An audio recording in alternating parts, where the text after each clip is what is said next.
been good. You sort of have it at home with football. You have, you know, small clubs, normal size football clubs and big clubs. And here you feel like you're playing for a massive team.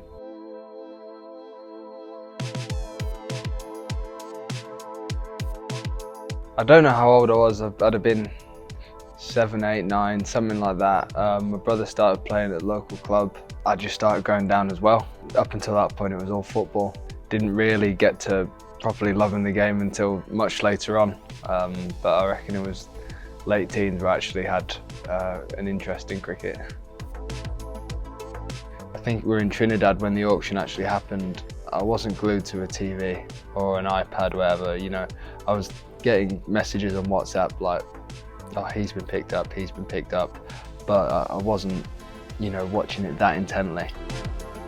You know, it was a bit disappointing, but I genuinely can't say that disappointment lasted very long because we had a game later on that day. Around that time as well, a couple of other teams came in and said, we want you to come here, but you know, from the conversations that I'd had with my agent and also with Venki, you know, it was a bit of a no-brainer to come here. You know, my interactions with Gigi have been, you know, really positive from day one. It all sort of started with him setting out almost parameters, what he wanted to see from me and how he thought that would have a positive impact on the team. Really clear and effective communicator, and you know, I don't think you can really know how important that is until you're playing in a side like this. Easy guy to talk to, easy to get along with.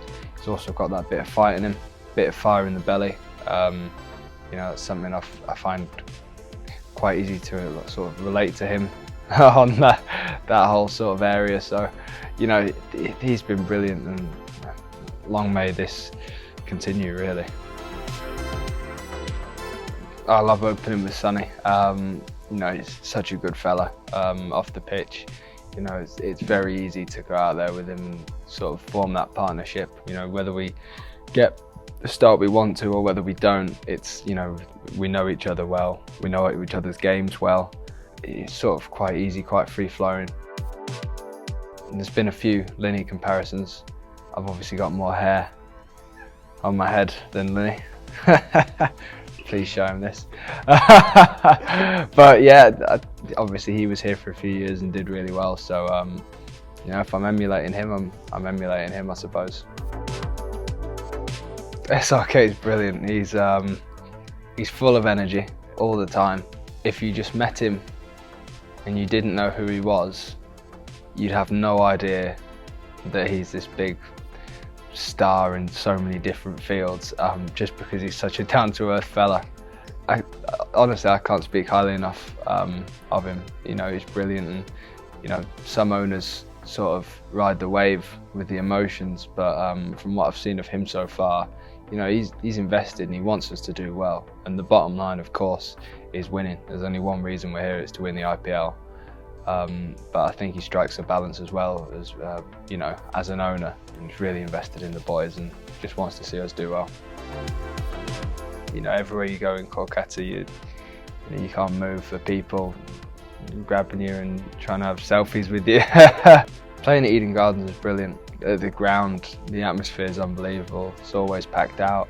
So, you know, we love the support as well. You know, it's an incredible place to play cricket, really. Very grateful for that. Hi, I'm Phil Salt and I'm a Knight.